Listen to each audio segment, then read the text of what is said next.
favor se han de procurar comunicar conmigo para ver cómo vamos a hacer, porque no tienen nota en esta primera evaluación. Y claro, es importante que la tenga. También con ustedes quiero repasar un poquito las respuestas para que no haya dudas de cómo tenemos que hacerlas, ¿no? O sea, o alguien tiene alguna duda del examen. Por ejemplo, en la primera pregunta decía, no sé si era la primera o la última, no estoy seguro, pero paciente con desnutrición aguda grave, la madre consulta con el médico porque el niño presenta dificultad en el aprendizaje por falta de memoria. ¿Cuál es la causa de este trastorno? Era una disminución en la sinapsis neuronal. Esto figura, como les decía, básicamente en que en esos primeros días de vida, ¿no es cierto?, lo que se afecta en la evolución del desarrollo es básicamente la programación en cuanto a la sinapsis de las neuronas y por lo tanto la desnutrición grave puede afectar enormemente ese desarrollo del niño, ¿no? Especialmente en el área de la memoria. Luego teníamos que darle a un niño de 3 años y 4 meses que corte el papel con la tijera. ¿En qué porcentaje se encuentra? El porcentaje era entre el 5 al 50%. Recuerden que hemos dividido en porcentajes, ¿no es cierto?, entre más del 95%, entre el 95 y 50%, entre el 5 al 50% y por debajo del 5%, con los distintos nombres que le hemos dado, desde la alerta en lo más bajo hasta el alto en lo más alto. Por lo tanto, ahí estamos, ¿no? Este niño está en el medio porque está entre 5 a 50. Medio bajo sería entre el 5 al 50. Cuando describe el niño o niña bien un dibujo, cuando está describiendo bien un dibujo, está evaluando la audición y del lenguaje. Estamos hablando de cómo describe el dibujo. Ese es el área de la audición y del lenguaje. ¿Cuál de los siguientes conceptos es verdadero para motricidad gruesa? Les había insistido aquello y creo que la mayoría ha contestado bien, que es el control del tronco y de la postura. ¿No es cierto? A eso se refiere la motricidad gruesa. Paciente con 16 meses de vida que consulta para control de niño sano. ¿Cuáles de las siguientes preguntas evalúa la influencia psicosocial en el desarrollo? Hay dos respuestas, ¿no? Por eso la pregunta nos decía, ¿cuál de las siguientes preguntas? Y pueden elegir más de dos, le decía, más de una. Es quién está al cuidado del niño y el nivel educativo de los padres. Responderían a las dos preguntas. Paciente de 4 años de edad con hemoglobina de 10.5, ¿qué grado de anemia presenta? Es una anemia leve. Esto, recuerden, se encuentra en la libreta de salud infantil. Paciente que no recibe leche materna desde el nacimiento para su alimentación, sin antecedentes alérgicos de los padres. Presenta a los 3 meses de vida cuadro de alergia cutánea. ¿Cuál es la probable causa para este trastorno? Habitualmente es epigenética, ¿no es cierto? Vale decir, la influencia del entorno, ¿no es cierto? Seguramente por la falta de la leche materna y que va a generar un cambio en la expresión del ADN. Por eso se llama epigenética. Y hasta esa era, no, había una más. Cuando decimos que el niño tiene un probable retraso del desarrollo, cuando presenta ausencia de uno o más hitos para la franja etaria anterior. Siempre será la forma de poder diagnosticar. Pero que si no han podido faltar porque ha habido un porcentaje alto de que no lo han hecho muy bien, por favor repasen el tema, vean en qué están fallando y en qué más podemos mejorar. ¿Algún comentario que tengan, alguna pregunta? Doctor, disculpe, ¿cuántos exámenes vamos a dar o de cuántos módulos hasta que demos el primer parcial? Ha de ser por lo menos 3 módulos. 3 módulos. Está bien, doctor. Sí. ¿Y esa nota se va a ponderar con nuestra nota de disertación? Sí, también. Por eso es que les estoy haciendo disertar. Sí, también, Adrián. O Valeria, creo que me ha hablado, no sé quién me ha hablado. Sí, yo, doctor Valeria. Ella, Valeria, muy bien. Está bien, ¿Alguna doctor. duda más? Bueno, muy bien. Entonces nos adentramos en nuestro tema, en el tema de hoy, que se refiere básicamente a lo que es la parte de seguir con el tema, ¿no? De nuestra presentación. Voy a compartirla con ustedes para que puedan verla y sigamos hablando de lo que sigue al tema de vacunas. Estamos hablando en estas generalidades que debemos entender que también en la defensa de nuestro cuerpo, y está inmerso dentro del módulo, tenemos, por supuesto, algunas características de lo que es las barreras de defensa contra las infecciones. Esta es la primera barrera, la inmunidad innata, donde está la piel y las mucosas como un elemento fundamental para protegernos de las enfermedades, ¿no es cierto? La barrera primaria es fundamental, puesto que si no hay esta barrera primaria, tendremos un serio problema en la salud de nuestros niños. Por ejemplo, vayamos a pensar que es un paciente que presenta un problema de invaginación intestinal, ¿no? Ahí ha habido una alteración en la mucosa porque ha sufrido un proceso isquémico debido a la introducción del intestino en su conjunto dentro del intestino mismo. A eso se llama invaginación intestinal, un cuadro muy frecuente en el periodo del lactante menor, en el menor de 5 años, masculino, generalmente a los 7 meses de vida. Este niño, en ese proceso de invaginación, podrá tener un mayor riesgo de infecciones debido a esta alteración de la barrera primaria. ¿Qué dicen ustedes? Sí, porque se está alterando la estructura prácticamente. Claro, o sea, la barrera de la mucosa, que es fundamental, ha sufrido un daño muy severo. Se ha entrado en el proceso de isquemia, inclusive muchas veces de necrosis. Y por supuesto, la complicación mayor de estos niños, dependiendo de cuán rápido ha sido el diagnóstico y el tratamiento, puede ser la infecciosa, la septicemia, es una de las causas frecuentes. Tenemos un niño quemado, ha sufrido una quemadura en la extremidad inferior derecha, con compromiso de la zona de la flexura de la rodilla y también de la zona inguinal. El niño por ese motivo se ha internado, además por la extensión que supera el 10%. Ahora, ¿dónde lo internamos? ¿Dónde lo vamos a internar? A ver, sí, a ver, Adriana, ¿dónde lo vamos a internar? No le escuchamos, Adriana, creo que está mal su audio. Vemos que lo ha habilitado, pero algo dice que no. Ahora sí. Doctor, ¿ahora sí? Sí, ahora le escuchamos, ahora le escuchamos. Que le decía, doctor, que las quemaduras tienen harto riesgo de padecer complicaciones, entonces tendría que internar en terapia intensiva. Depende Ya. del grado también. Y de lo que estamos hablando, ¿qué tendría que ver? ¿Dónde Se le rompería internamos? la barrera primaria, que es la piel, y Entonces, una sala de aislamiento, ¿no? O sea, generalmente se los interna en lugares no de salas comunes, sino salas donde esté exclusivamente el niño y si no hay espacio, solo de quemados, ¿no? Entra usted en una sala donde hay solo quemados que están aislados, todos bien, bien aislados, y cuando uno entra a curarle, por ejemplo, se cambia la indumentaria y entra nuevamente con otra indumentaria para curar al niño. Entonces, es muy importante tomar en cuenta ese aspecto para la protección de nuestros pequeños. Aparte de aquello, obviamente también las mucosas son una barrera muy importante, ¿no? Ahí está justamente, por ejemplo, en las gastroenteritis, donde se altera la mucosa intestinal, el niño, o sea, esto permite que las bacterias puedan invadirle con mayor prontitud y mayor rapidez, penetrando inclusive hasta la lámina propia o hasta hacerse una verdadera septicemia por ese motivo, ¿no es cierto? Las niñas son especialmente propensas a las infecciones vulvovaginales, lo que llamamos las vulvovaginitis. ¿Por qué será? ¿Por qué creen que las niñas son muy proclives a tener vulvovaginitis? Porque la uretra es prácticamente chiquita, es más corta que de los varones. O sea, sí, eso les predispone a las infecciones urinarias, pero ¿por qué a las vulvovaginitis? O sea, las Ah, infecciones de la vulva y la vagina. por el continuo, porque está comunicado con el ano. Entonces, cuando las mamás no les limpian bien, las llevan hacia adelante. Entonces, ahí hay Ya, predisposición de infección. ya, ya. O sea, la falta de limpieza. Pero una mujer adulta también tiene el mismo concepto anatómico.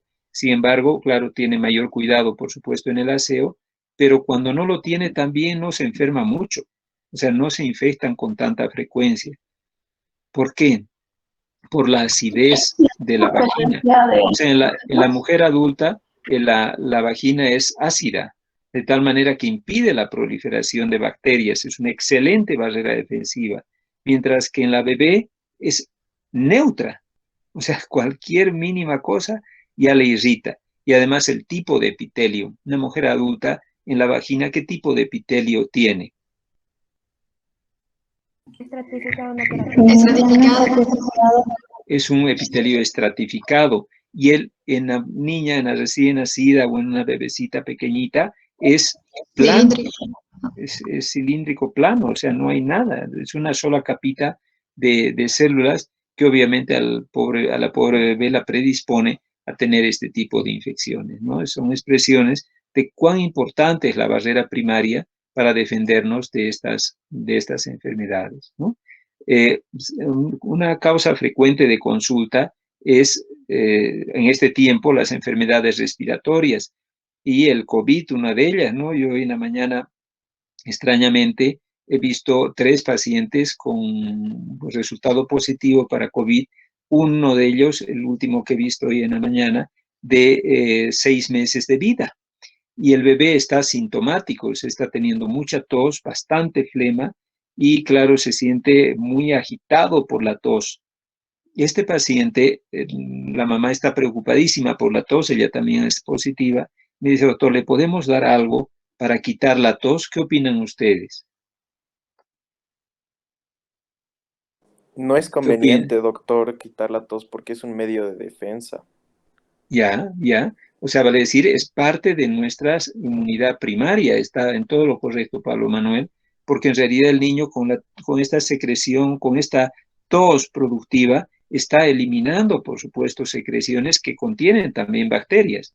Por lo tanto, es una forma de defensa del cuerpo esta reacción que tiene con la tos. ¿Y qué le recomendamos entonces? ¿Qué aconsejaría, Pablo? Eso podría ser un mucolítico o en su defecto las nebulizaciones, aunque en este tiempo, salvo que sea en domicilio, está bien dadas, porque la nebulización genera muchos aerosoles y contamina totalmente los ambientes. Pero bueno, si está en el ambiente hogareño donde está solo él y la familia que ya está contagiada, pues lo más lógico es nebulizar, ¿no? Igualmente, tenemos un paciente de mayor edad, un compañero de ustedes, que vayamos a pensar que tiene un cuadro diarreico agudo, ¿no es cierto?, con deposiciones excesivamente frecuentes, y él estudia economía, es compañero de ustedes de colegio, y le llama a usted Noelia Salgueiro. ¿Está Noelia? Por aquí la veo su imagen, pero no sé si está. Aquí está, Noelia. Le llama a usted y le dice, mira, hermana, resulta que estoy con una diarrea bárbara. ¿Qué me puedes dar para quitarme la diarrea? ¿Qué le va a contestar usted? Puede ser, primero habría que identificar cuál es el origen de la diarrea, pero para parar y evitar la deshidratación, primero habría que empezar con la rehidratación oral, y ya luego, para parar la frecuencia de deposiciones, tal vez loperamida. Ya, podríamos utilizar la loperamida. ¿Algo más? ¿Alguna otra idea? ¿Se le podría dar lactobacillus, doctor, para mejorar su flora intestinal? Ya, muy bien. En realidad recuerden, ahí por ejemplo, recuerden de que estamos hablando de barreras defensivas. Por lo tanto, no podemos usar antidiarreicos, es una forma de defensa. O sea, en realidad el bebé, o la compañera, ya no es un bebé, es una joven, al tener diarrea está tratando un poquito de eliminar también bacterias, gérmenes, está eliminando toxinas inclusive y células muertas. O sea, es fundamental que siga la diarrea. Pero habrá que explicarle esto porque no lo va a entender.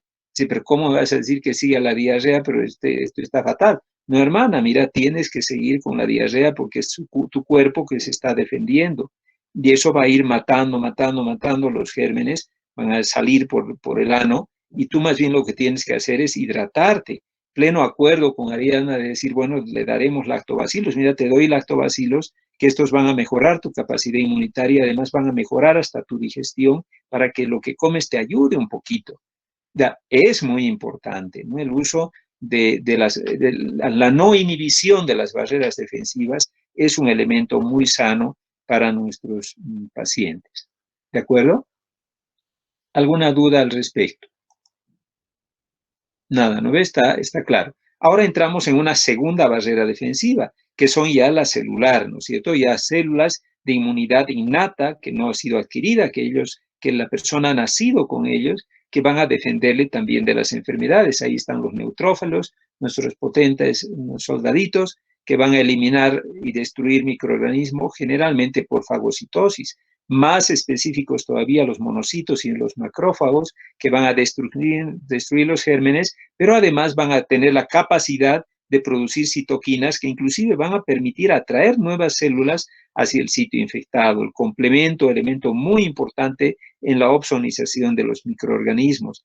Y otros tan fundamentales como la proteína C reactiva, por ejemplo, que felizmente la podemos cuantificar y ver de esa manera la reacción infecciosa que presenta el paciente, con el compromiso, desde luego, en este proceso defensivo de nuestro hígado, ¿no es cierto? Y la coagulación, con el aislamiento que va a ser de la infección y su localización para que sean atacados más eficientemente en el organismo. Si pensamos que la coagulación es un mecanismo de defensa, ¿cómo es esto, Raiza, que se da anticoagulantes en el COVID? Raiza Guerrero está también presente. Creo que no está. No contesta, Raiza. A ver, Guido, ¿qué opina usted? Doctor, según lo que se sabe hasta ahora es que debido a la reacción exagerada por el coronavirus, se comienza a producir arterio, no, ¿cómo se dice? Un Trombos, tromboembolismo. Sí, trombos por todo sí, lado. sí, Ese es el problema. O sea, está el cuerpo defendiéndose, está luchando para detener la infección. Pero como es tan sí. diseminante el virus, es decir, por todo lado está el virus. Entonces hay coagulación por todo lado y el paciente se va a morir por una coagulación intravascular diseminada. O sea, está Sí, complicadísimo. Usted le hace ¿no es cierto? aparte, Usted, doctor, sí, la reacción anafiláctica es tan grave que produce una neumonía severa. claro, sobre todo la infecciosa, ¿no es cierto? Más que Sí, anafiláctica, la reacción infecciosa. Y, por supuesto, no hay forma de detenerlo más que darle elementos. Cuando usted cuantifica las plaquetas, por ejemplo, en los pacientes con coronavirus, están en valores de 20.000, 30.000, 10.000, o sea, son exageradamente bajas. ¿Por qué? Porque se está coagulando por todo lugar, ¿no?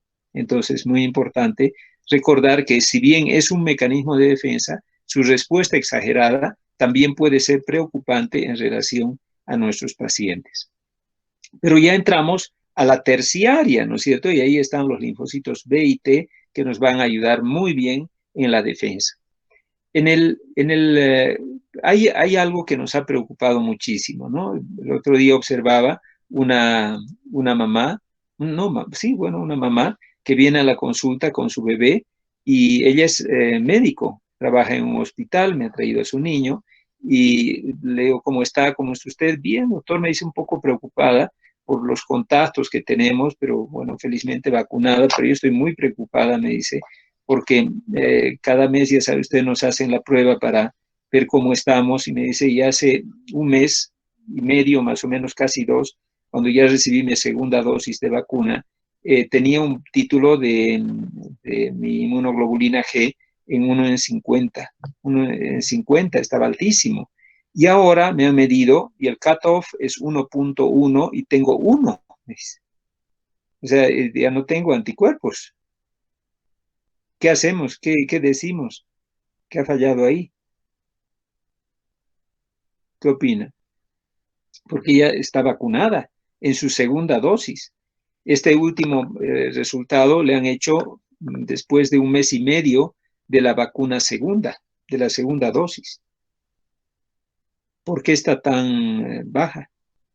Prácticamente ya no Doctor, tiene anticuerpo. ¿Sí? puede Dígame, ser Valeria. puede ser porque no está expuesta ya, entonces como no está expuesta, no está desarrollando anticuerpos, solamente esos, quiere decir el título que sí tiene, pero no está desarrollando porque no está con la enfermedad. Ya, podría ser eso. Pero claro, es como si no estuviera prácticamente defendida. ¿Qué puede ser? Que la inmunidad desarrollada no solo es humoral, sino que también es celular. O sea, puede ser que si hacíamos una lectura de los linfocitos T, probablemente sí tengan memoria inmunológica para protegernos de la enfermedad. Usted mira, doctor, no está probado. Sí, no está probado, y de ahí que muchas veces cuando hablamos con colegas del extranjero, por ejemplo en Chile, su principal comentario, los que trabajan en terapia, me dicen: mira, José Luis, de 10 pacientes que han fallecido, 6 estaban vacunados. Y tenían las vacunas, tanto la rusa, la china, hasta la Pfizer, y hay algunos, la Pfizer son los que menos mueren, pero los de la China y la rusa están muriendo muy seguido.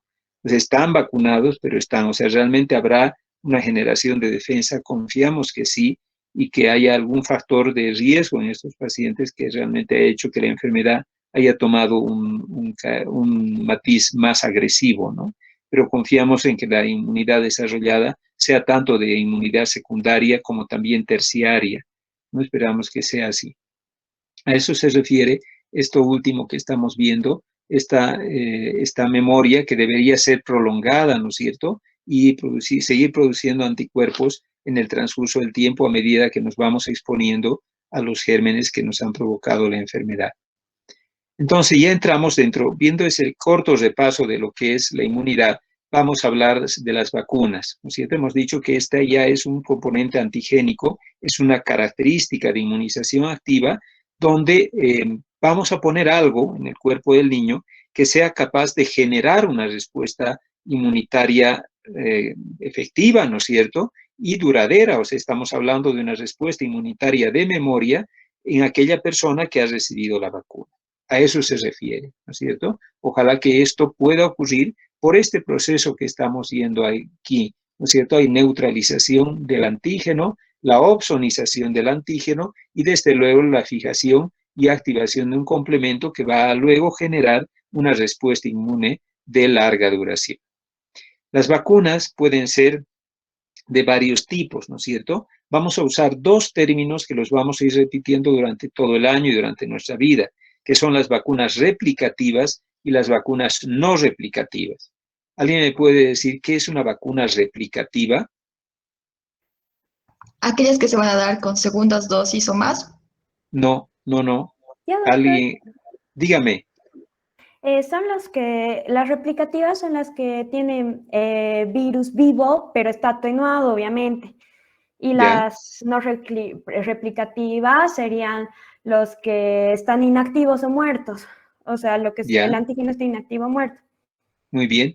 Ese es en realidad el concepto de vacuna replicativa o no replicativa. Vale decir, una vacuna no replicativa es aquella que son componentes antigénicos, pero no es todo el germen que está introduciéndose al cuerpo y que obviamente solamente es un fragmento, ¿no es cierto? La mayor parte de las vacunas que se están utilizando para el coronavirus, por ejemplo, son vacunas no replicativas. O sea, vale decir, solo contienen componentes antigénicos nada más, ¿no? Vale decir, fragmentos que generan, por supuesto, una respuesta inmune, pero que no van a ser capaces de producir enfermedad.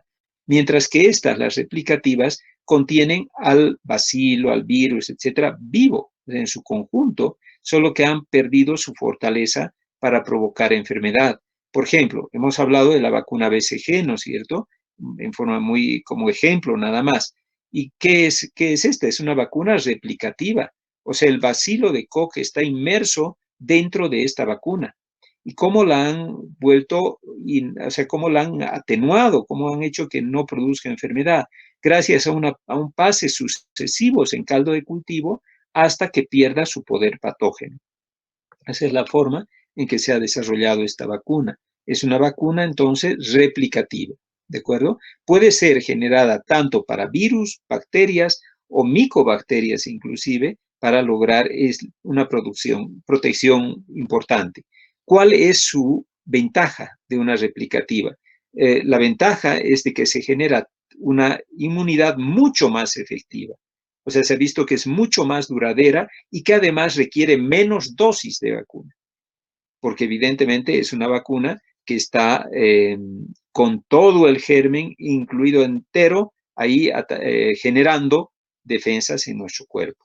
¿De acuerdo? Por eso se dice que genera ambos tipos de inmunidad, tanto humoral como también celular. tiene un pero. ¿Cuál será? ¿Cuál cree que es la dificultad? Que no se podría poner a pacientes que no tengan la capacidad de generar anticuerpos, los Ya, inmunodeprimidos. los inmunodeprimidos. Y además en ellos podría hasta generarse enfermedad. Ese es el problema. O sea, como están inmunodeprimidos, más bien ellos podrían enfermar con esas células atenuadas, esos gérmenes atenuados que han recibido. O sea que esa es una característica de estas vacunas replicativas que tienen peros, ¿no es cierto? O sea, vale decir, son más eficientes las vacunas, requieren menos dosis, mucho más efectivas y duraderas, pero más riesgosas también para los pacientes. Y como ven ustedes, en el esquema vacunal tenemos una lista larga de las vacunas replicativas. Está la BCG, está la tifoidea, no la comento porque no la tenemos en el esquema vacunal, el sarampión, la papera y la rubiola. Esta es la vacuna triple viral, la vacuna de la fiebre amarilla, ambas que se ponen al año de vida, la vacuna antipoliomielítica oral que se pone desde los 4 meses de edad, imagínense, está incluida entre ellas, la vacuna de la varicela zoster, que también es una vacuna replicativa, para el adenovirus, para el citomegalovirus y para el rotavirus, que está incluido también en nuestro esquema vacunal. O sea que vemos que son bastantes. Las no replicativas son aquellas que se han introducido fragmentos o células enteras, pero células muertas, ¿no? O fragmentos. ¿Habrá algún ejemplo, creen ustedes, que la célula, que toda la bacteria está incluida en la vacuna? ¿Alguna que ustedes conozcan?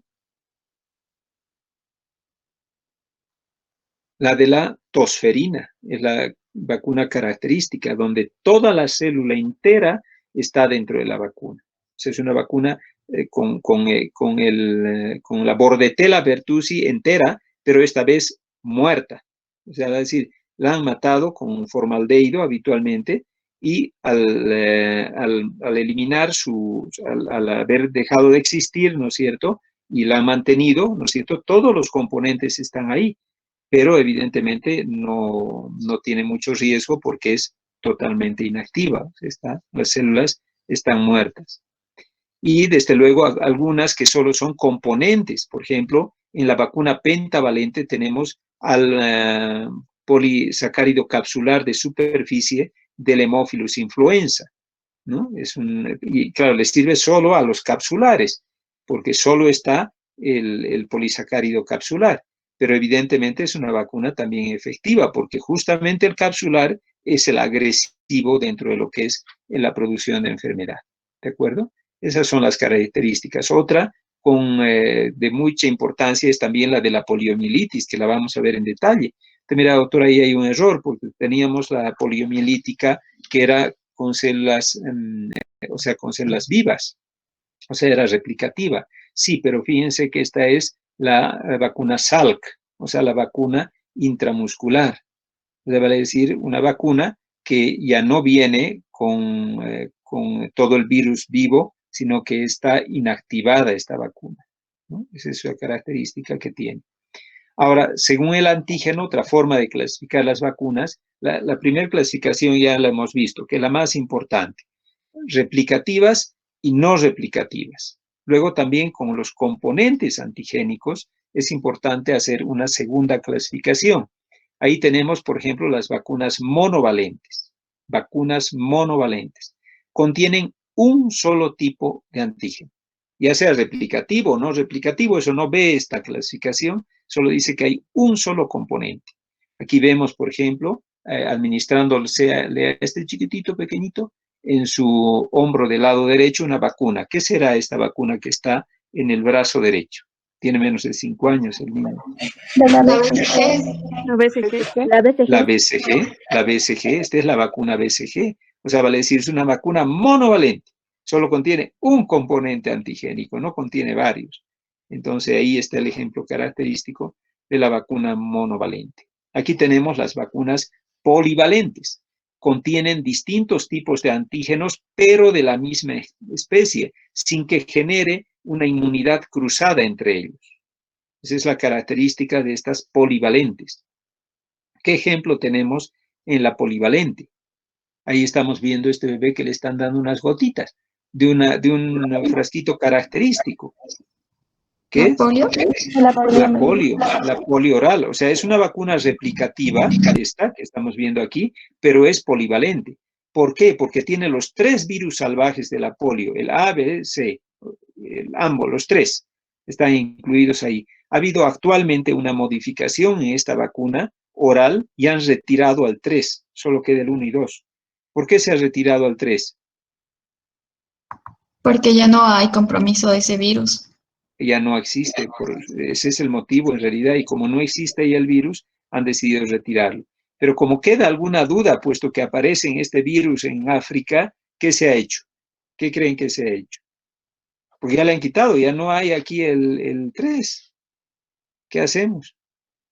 Se le pone la primera dosis por vía inyectable. La vacuna Salk, o sea, la vacuna que está inactivada, vale decir, la vacuna con el virus muerto, los componentes son los 3, es el 1, 2, 3. Por eso se le pone, por si acaso, actualmente en nuestro país, la primera dosis como inyectable y todas las demás por vía oral. Luego tenemos las vacunas combinadas. Recuerden, esta es polivalente, no es lo mismo que una vacuna combinada. Aquí el antígeno es de la misma especie y no genera inmunidad cruzada entre ellos. En la combinada están asociados varios antígenos, pero son de distinta especie o distintos microorganismos. ¿De acuerdo? Esta es una combinada. A este niño le están pinchando en la cara anteroexterna del muslo tercio superior, cuadránter superexterno. ¿Cuál será esa vacuna? ¿Pentavalente? Esa es la pentavalente. Esa es la pentavalente. O sea, vale decir, le están poniendo esta vacuna. Es una vacuna inactivada. Solo hay fragmentos de componentes antigénicos o células enteras pero muertas. O sea, si yo la clasificaría por inactivada o activado, o sea, replicativa o no replicativa, esta es no replicativa, pero es combinada. Tiene 5 componentes antigénicos. ¿Algún problema de esta? O sea, recuerden, ahí están los 5, difteria, tétanos, tosferina, hepatitis B y hemófilos, influenza capsular. Bordetella pertussis está inmersa, como les decía, pero está la célula muerta. ¿Algún problema con esta? Su gran reacción adversa. Como son muchos componentes, aproximadamente el 50-60% de los niños vacunados tienen fiebre. O sea, es una de las que más reacciones genera para el paciente, ¿no? La vacuna pentavalente. Por eso tanto miedo le tienen las mamás a esta vacuna, ¿no? Ahora tenemos otra que tampoco es polivalente, tampoco es combinada, sino que está conjugada. ¿Cuál será una conjugada? Que está muy de moda ahora. Una de las vacunas contra el coronavirus es una vacuna conjugada, que además ya se ha puesto en Sucre. Por lo tanto, es una vacuna conjugada. Es decir, contiene un antígeno que actúa diftérico, que actúa simplemente como carrier para presentar el antígeno a las células inmunitarias. Como obviamente ya la célula inmunitaria conoce muy bien a la difteria desde siglos atrás, entonces la carta dice, no, este bicho yo lo conozco. Lo agarra, pero se da cuenta que ahora tiene una variación. Está pegado un componente antigénico del coronavirus a este carrier, que así actúa como un carrier. Entonces lo reconoce y va a procesar ese fragmento viral también, y de esa manera va a generar una inmunidad, gracias también al carrier, vale decir, a la vacuna, al componente de la difteria, que era solo un toxoide. Se le ha puesto solo un toxoide, pero también ha ido. Y usted mira, esta es nueva. En realidad es nueva, pero la técnica es antigua. Eso ha ocurrido, por ejemplo, con la vacuna contra el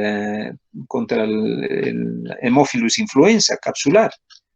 Es el mismo, es el polisacárido capsular que se ha unido al toxoide diftérico para que, reconociendo el toxoide diftérico, que es muy antiguo en la humanidad, pues fácilmente desarrolle también la célula inmunitaria una defensa contra el Haemophilus influenza capsular. Esa es su característica. O sea que recuerden que hay diferencia entre lo que es una combinada y lo que es una conjugada, porque usted mira, doctor, son 2 componentes antigénicos distintos, elementos totalmente diferentes. Ahí está una bacteria y un virus, o sea, podría ser combinada, pero se llama conjugada porque se están potencializando sus acciones para generar una mejor respuesta de anticuerpos. Actualmente se están desarrollando en esto del coronavirus, ya se han desarrollado en realidad las vacunas con DNA, ¿no es cierto?, que son mucho más fáciles, más seguras para el paciente, y desde luego aquellas nanovacunas que ya no tienen como transportador un toxoide, sino que tienen una tecnología, una nanotecnología que permite llevar al antígeno directamente hacia el sitio donde se encuentra la célula efectora y hacer su procesamiento antigénico mucho más rápido. Son las nanovacunas.